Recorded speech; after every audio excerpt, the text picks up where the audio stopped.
Halo Sobat Investor, jumpa lagi di channel Investor Jelata. Kali ini saya akan membahas salah satu emiten batubara nih ya, yang baru saja rilis ya laporan keuangan kuartal 2-nya. Nanti kita lihat seperti apa. Dan emiten batubara ini adalah salah satu emiten yang rajin bagi dividen ya. Bisa sampai 4 kali dia bagi dividen ya. Nah, saham apa? Langsung aja kita bahas. Let's go.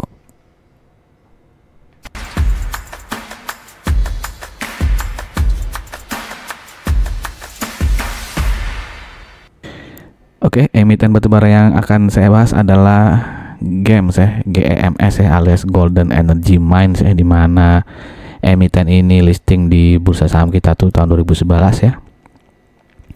Dan di tahun 2022 ya, itu salah satu pemegang sahamnya yaitu GMR Coal Resources itu menjual 30% sahamnya ke Radhika Jananta Raya ya, alias anak usahanya dari ABM Investama ya.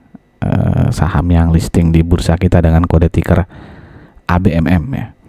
Dan saat ini kepemilikan sahamnya 51% dimiliki oleh DSS ya, DSSA ya tikernya ya di bursa saham kita ya, Dian Swastatika Sentosa ya. Ini berelasi dengan Sinarmas ya. Oke, lalu untuk publiknya nggak terlalu besar sih ya, hanya 12% ya. Nah, ini tadi Radhika Jananta Raya adalah anak usaha dari ABM Investama ya. GEMS ini memiliki beberapa konsesi area ya. Ada berapa nih? Ada 5 berarti ya, di Pulau Kalimantan dan di Pulau Sumatera ya. Ini adalah masa konsesinya. Ada yang sampai tahun 2036, ada yang 2029, ada yang sampai 2041 nih. Lalu ini 2028 dan di sini 2027. Yang paling dekat berarti 2027 ya. Yang paling masih lama itu adalah sampai 2041. Oke, ini laporan keuangan 2023 dari GEMS ya, di mana pendapatannya naik 1,91 tapi profitnya turun ya 21,8%. Di sini ya karena beban produksi juga naik nih ya. Begitupun dari beban operasinya ya, itu naik ya. Dan GEMS ini belum mengeluarkan laporan keuangan kuartal 1 2024-nya ya. Jadi masih terakhir adalah kuartal 4 2023. Di tahun 2023 ini ekspornya mirip-mirip lah ya dengan di tahun 2022. Jadi komposisi ekspornya itu 67%, 33%-nya domestik. Nah, di tahun 2022 itu 64%-nya ya, ekspor. Area tujuan ekspor juga yang paling besar ini Cina ya. Jadi dari seluruh penjualan tuh 41%-nya ke Cina ya di tahun 2023. Di tahun 2022 juga sama ya, ke Cina ya 41%. Oke, sebelum lanjut ke laporan keuangan kuartal 2-nya, saya ingin mengajak teman-teman yang mungkin saja baru mampir di channel ini untuk subscribe channel ini, dan jangan lupa untuk klik loncengnya. Dan jika dirasakan video-video di channel ini bermanfaat, saya minta tolong teman-teman untuk like, comment, and share. Dan teman-teman juga sudah bisa mensupport channel ini ya dengan cara membeli super thanks ya. Dan bisa juga mensupportnya dengan cara tidak men-skip jika ada iklan yang muncul di video-video channel Investor Jelata. Oke, terima kasih. Mari kita lanjut. Oke, lanjutannya masih promosi video sendiri ya, dimana di sini ada video-video review laporan keuangan kuartal 2 dari emiten-emiten yang rutin bagi dividen ya. Dan salah satunya di sini ada ITMG ya. Dan jika teman-teman berminat menonton video pembahasan ITMG ini, nanti linknya bisa langsung klik di pojok kanan atas ya. Sedangkan yang video-video lainnya bisa cari di kolom deskripsi atau langsung aja search di channel Investor Jelata. Oke, sekarang kita lihat ya laporan keuangan ya, gabungan dari Januari sampai Juni ya. Di sini bisa dilihat pendapatan usaha turun ya, turun 5,28%. Lalu beban pokok penjualannya bisa ditekan ya, sebesar 8,8%, sehingga laba kotornya hanya turun tipis ya, 0,85%. Oke, beban usahanya itu naik 3,5% ya, sehingga laba usahanya menjadi turun 2,95%, dan laba bersihnya turun 4,97% ya. Kalau kita lihat dari laporan keuangan ya, Dari penghasilan lain-lainnya tidak ada yang aneh ya. Pendapatan bunganya turun sedikit dari 6,5 juta dolar menjadi 5,1 juta dolar. Keuntungan selisih kursnya juga malah berkurang di sini ya. Yang tadinya ada 5,3 juta dolar hanya menjadi 1,137 ya. Jadi kalau dilihat di sini tidak ada yang aneh-aneh ya. Oh, ini beban lainnya turun cukup jauh juga nih ya, dari 5,3 menjadi 142.000. Oke, intinya tidak ada keuntungan dari selisih kurs yang terlalu besar, tidak ada juga pendapatan bunga yang terlalu besar ya.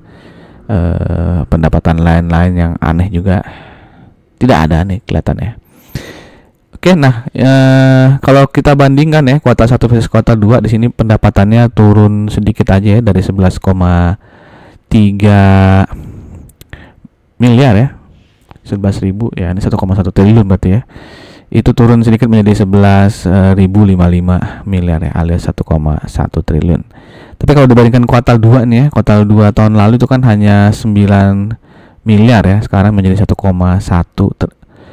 9 miliar lagi, 9.000 miliar ya. Itu sekarang menjadi 11.000 miliar. Tadi saya salah ya, ini mah 11 triliun berarti ya. Oke. Revenue kuartal 2 2024 11 triliun, 2003 tuh hanya 9 triliun. Jadi ada kenaikan ya kalau kuartal 2 2024 dibandingkan dengan kuartal 2 2023. Begitupun dari net income-nya naik drastis ya. Kalau dari kuartal 2 2024 itu 2,4 triliun ya. Tahun lalu kuartal 2 tuh hanya 1,5 triliun ya. Jadi kenaikannya lumayan besar nih, hampir 900 miliar ya. Ya, jadi naik drastis nih kalau dibandingkan dengan kuartal 2 tahun lalu. Tapi kalau dibandingkan kuartal 1 tahun ini ya, 2024, itu ada penurunan sekitar berapa nih? 200 miliaran ya, dari 2,7 triliun menjadi hanya 2,47 triliun. Oke, kalau kita lihat arus kasnya juga di sini ya, arus kas yang diperoleh dari aktivitas operasi itu juga naik sangat besar ya, dari tahun lalu yang hanya 189 juta dolar sekarang menjadi 436 juta dolar ya. Coba kita lihat di sini ada yang aneh nggak ya? Nggak ada sih ya. Kas diperoleh dari operasinya emang naik besar ya, dari 365 juta dolar menjadi 516 juta dolar. Jadi memang ini ada kenaikan kas yang sangat besar ya, lebih dari 2 kali lipat ini naiknya. Jadi sesuatu yang bagus untuk games ya. Oke, kalau kita lihat juga di sini ya, penjualan ekspor dan lokalnya di sini dia 67,5%-nya itu mengekspor, berarti ya pendapatan itu 67,5%-nya dari ekspor. Dan kalau kita lihat lagi ya, ini di tahun 2024 ya, ini sampai Januari sampai Juni 2024 itu pasar ekspornya masih paling besar ke Cina ya, kedua tuh ke India ya. Jadi 41,6% pendapatan games ini didapatkan dari hasil ekspor ke Cina ya. Sedangkan tahun lalu ya, dari Januari sampai dengan Juni 2023 itu juga ke Cina ya. Keduanya masih ke India, berarti sama ya, tidak ada perubahan market ekspor dari games ya. Oke, jadi ya masih top 2-nya itu masih Cina dan India.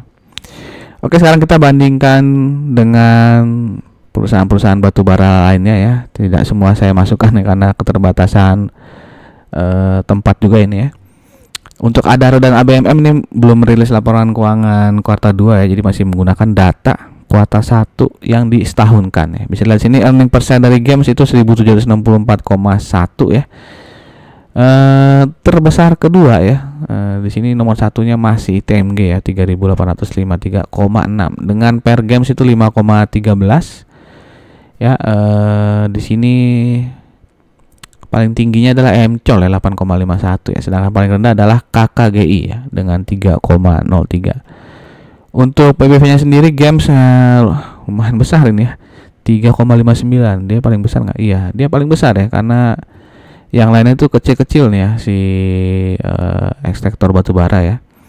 Paling terbesar keduanya adalah MCOL 1,98, sedangkan paling kecil adalah ABMM 0,78. Jadi ini mungkin jadi concern ya, karena PBV-nya tinggi sekali ya, 3,59 ya.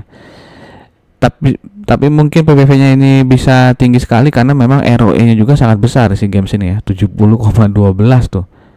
Ya, yang lainnya tuh paling tinggi kedua mana? KKGI ya, 35,48, setengahnya dari games ya. Jadi mungkin masih bisa dianggap wajar karena ROE-nya 70,12 ya, walaupun sih 3,59 sudah lumayan besar ya. Karena teman-teman batubara lainnya nggak segitu ya, di bawah 2 ya, malah kebanyakan masih sekitar 1 komaan ya. Oke, untuk DER games ini tidak besar-besar banget ya, rendah lah ya, 0,47 nih. Oke, dengan DER yang paling kecil adalah si TMG ya, yang 0,21.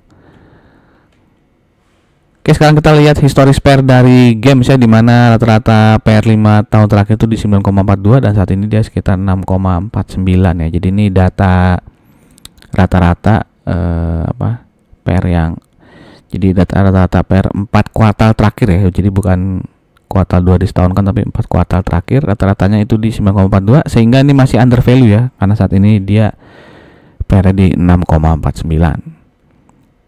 Bagaimana PBV-nya? PBV-nya agak berbeda ya, karena rata-rata PBV-nya itu di 4,16 dan saat ini dia di 4,42 ya. Jadi kalau dari data PBV dia bisa dibilang over value ya.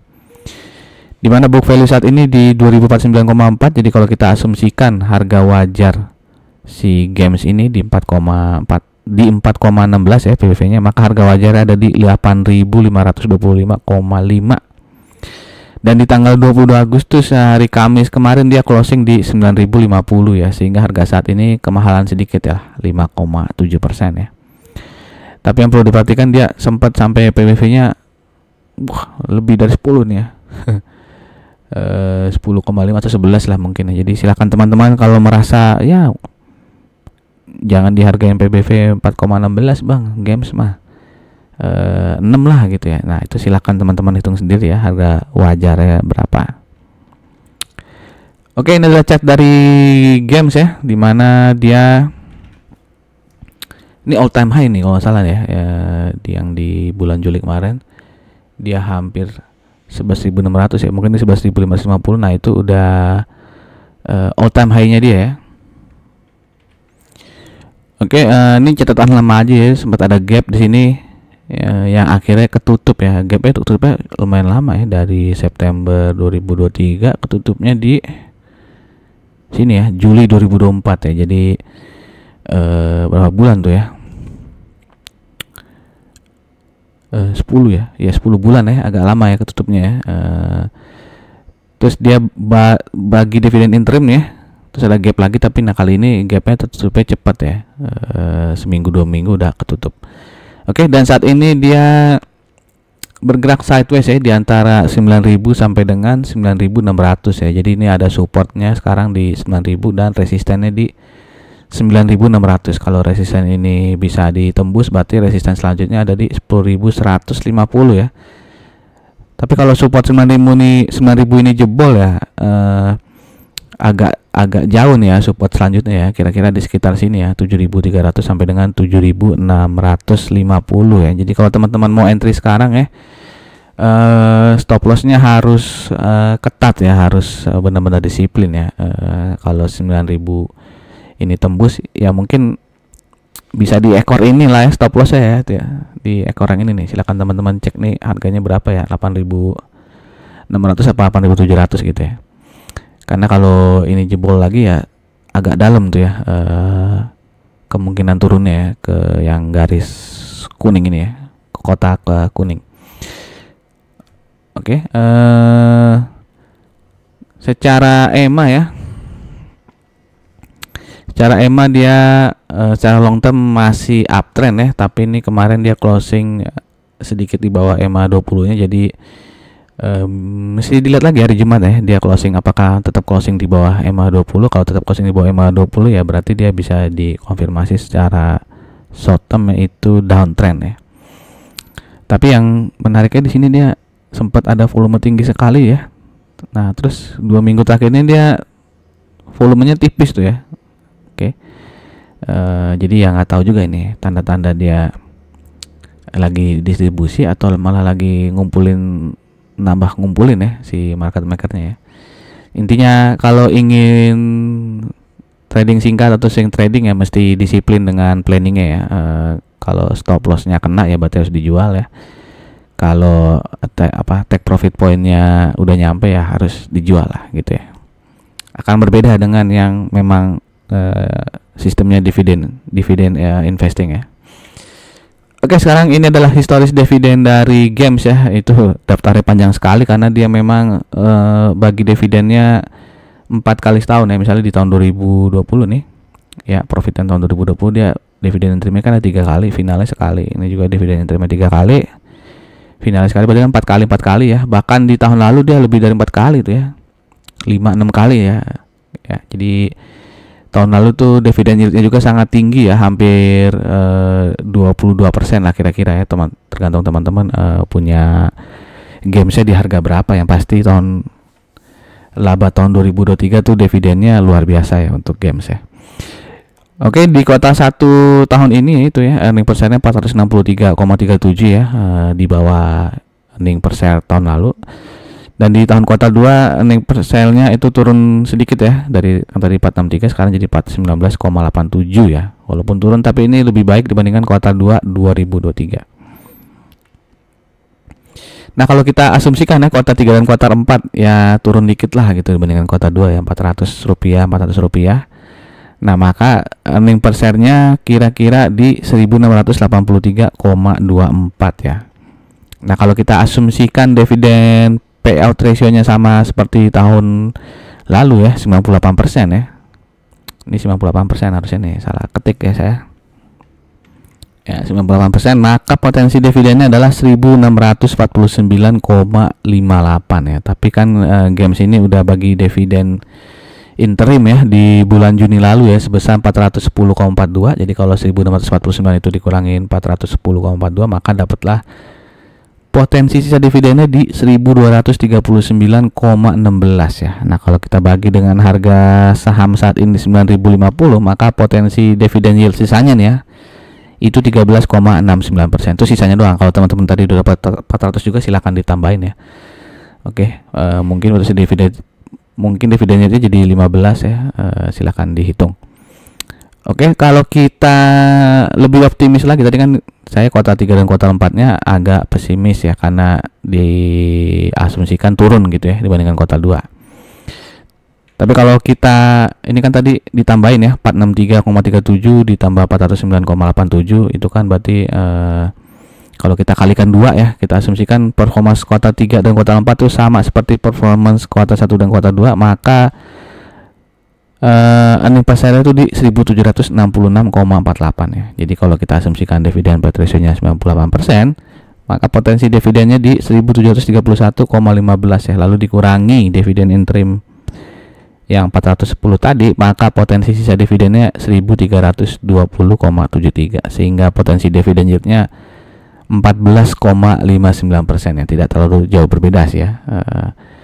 Nggak sampai 1% nih selisihnya ya. Jadi itu saja informasi yang bisa saya sharing. Bagaimana menurut teman-teman, apakah games ini masih menarik ya, dengan harapan dia bagi dividen sebesar seperti tahun lalu ya. Kalau benar-benar kejadian sepertinya masih menarik ya.